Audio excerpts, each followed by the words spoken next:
Hello students, today's topic is Newton's third law of motion. To understand Newton's third law of motion, let us consider this diagram. Here you can see this boy is wearing roller skates and he is pushing this wall by applying the force of his hands. When this boy pushes this wall, he himself moves in the backward direction, away from the wall. It appears as if wall is exerting force on the boy. So when boy exerts force on the wall will exert equal and opposite force on the boy and he will move away from the wall because he is wearing roller skates.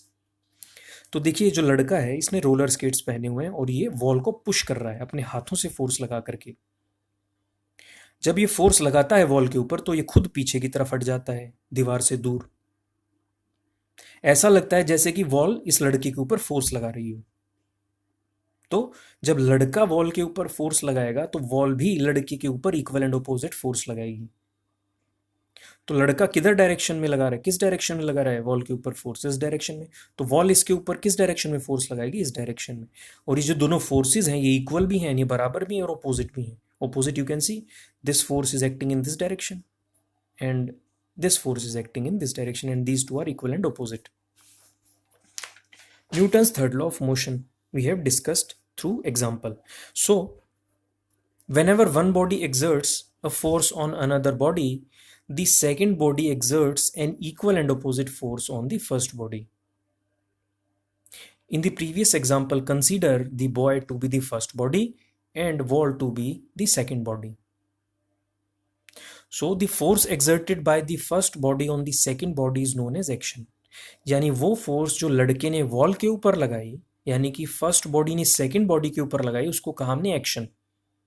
And the force exerted by the second body on the first body is known as reaction.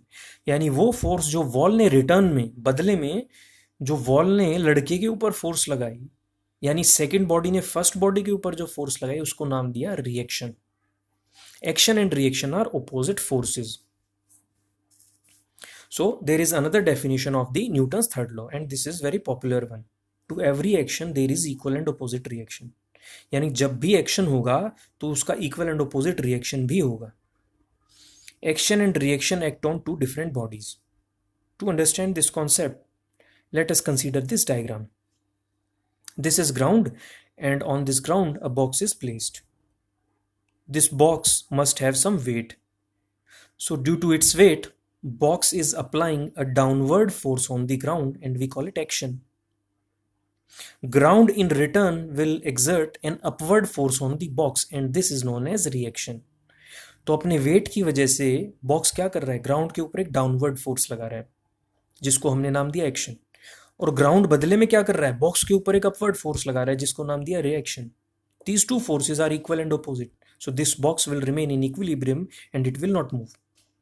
अब देखिए क्या खास बात हो रही है, जो action है वो तो ग्राउंड के ऊपर लग रहा है, बॉक्स के वेट की वजह से एक्शन कहाँ है, ऑन द ग्राउंड। ये फोर्स कहाँ लग रही है, ग्राउंड के ऊपर। और ग्राउंड की वजह से जो फोर्स एक्सर्ट हो रही है बॉक्स के ऊपर वो बॉक्स के ऊपर लग रही है। तो देखिए एक्शन लग रहा है ग्राउंड के ऊपर और रिएक्शन लग रही है बॉक्स के ऊपर। That is why it has been said that action and reaction act on two different bodies. Action और रिएक्शन है वो दो अलग अलग बॉडीज पर लगता है। जैसे पहले एग्जाम्पल में एक्शन जो था वो वॉल पर लगा था, लड़के ने जब वॉल को धकेला था, और रिएक्शन फोर्स किस पर लगी थी, लड़के पर लगी थी। So action and reaction act on two different bodies. Now some examples to illustrate Newton's third law of motion. First is how do we walk, हम चलते कैसे हैं। When a man walks on ground he pushes the ground with his foot in the backward direction and in return the ground pushes the foot of the man in the forward direction. It is due to this forward reaction force that we are able to move forward, the man is able to move forward. तो देखिए क्या होता है, जब भी कोई इंसान सड़क पर चलता है तो सड़क को क्या करता है, अपने पांव से चलते हुए अपने पांव से पीछे की तरफ पुश करता है, धकेलता है। इसको हम एक्शन कह सकते हैं, दिस इज द एक्शन। और रिएक्शन में क्या हुआ, ग्राउंड ने बदले में क्या किया, हमारे पांव को आगे की तरफ पुश किया। So this is the reaction. तो एक्शन फोर्स पांव से लग रही है पीछे की तरफ ग्राउंड पर और रिएक्शन फोर्स लग रही है ग्राउंड से पांव के ऊपर आगे की तरफ। So the man will be able to walk. Suppose ground is slippery or there is ice all over, then it is very difficult to move. अगर ग्राउंड स्लिपरी हो या बर्फ गिरी हुई हो बहुत ज़्यादा तो उस पर चलने में बहुत दिक्कत आती है. What is the reason behind that? Since ground is slippery, so friction is very very less. Slippery होने का मतलब ग्राउंड का क्या है कि फ्रिक्शन कम हो गई. Now a man cannot exert a backward action force on the ground. So in return, ground cannot exert a forward reaction force on the foot. So man will not be able to walk. तो अगर मान लीजिए ground slippery हो गया तो जो पांव से ग्राउंड के ऊपर लगने वाली फोर्स थी यानी जो एक्शन था वो नहीं हो पाएगा पीछे की तरफ. और अगर बैकवर्ड एक्शन फोर्स पांव ग्राउंड के ऊपर नहीं लगा पाएगा तो बदले में ग्राउंड भी फॉरवर्ड रिएक्शन फोर्स नहीं लगा पाएगा. So man will not be able to move. Next is why the gun recoils. देखिए when bullet is fired from a gun, the gun it moves backward and this is known as recoil. यानी कि जब भी किसी gun से bullet चलती है तो एक झटका लगता है गन में पीछे की तरफ, इसको रिकॉयल बोलते हैं. Now when bullet is fired from a gun, then force acting on the bullet, the force that is responsible for sending the bullet in the forward direction is equal and opposite to the force that is sending this gun in the backward direction. देखिए जब गोली चलेगी तो force लगी होगी तभी तो चलेगी, और जो फोर्स रिस्पॉन्सिबल है इसको आगे भेजने के लिए उसकी इक्वल एंड अपोजिट फोर्स लगती है गन के ऊपर भी. तो गोली आगे जाती है और गन पीछे की तरफ मूव करती है, जिसको हम रिकॉयल भी कहते हैं. Though action and reaction forces are equal in magnitude, but they do not produce equal acceleration in two bodies on which they act.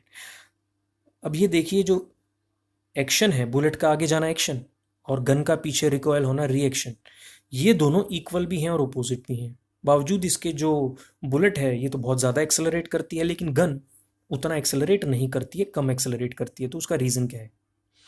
The acceleration produced will be more in the body having less mass. यानी body का मास जितना कम होगा उसमें acceleration उतनी ही ज़्यादा produce होगी. Whereas the acceleration produced will be less in the body having more mass. यानी जिस बॉडी का मास ज़्यादा होगा उसमें कम एक्सेलरेशन प्रोड्यूस होगी. इसी का कारण है कि ये जो बुलेट है ये तो बहुत तेज़ी से आगे जाती है और गन उतनी तेज़ी से पीछे नहीं जाती. The flying of jet aeroplanes and rockets. The another example. Now, why does jet aeroplane and rockets fly? Now, this is a rocket and this rocket is filled with fuel. When this fuel burns, a lot of hot gases are produced and these gases comes out of the rear end of the rocket with high speed and they are moving in the downward direction. तो action कहाँ हुआ? Downward direction में. क्या हो रहा है देखिए, इस रॉकेट में बहुत सारा फ्यूल है और जब ये फ्यूल बर्न होता है तो बहुत ज़्यादा गैसेस प्रोड्यूस होती हैं, हॉट गैसेस, और ये हॉट गैसेस बहुत ज़्यादा स्पीड के साथ डाउनवर्ड डायरेक्शन में निकलती है फ्रॉम द रियर एंड. पीछे से जो रॉकेट है, रॉकेट के पीछे से ये नीचे की तरफ बहुत स्पीड से मूव करती हैं. And the reaction force will be exerted on the rocket due to these gases. अब चूंकि ये गैसेस डाउनवर्ड डायरेक्शन में मूव कर रही हैं तो इसको हम बोलते हैं action. And the reaction force will be exerted on the rocket due to these gases.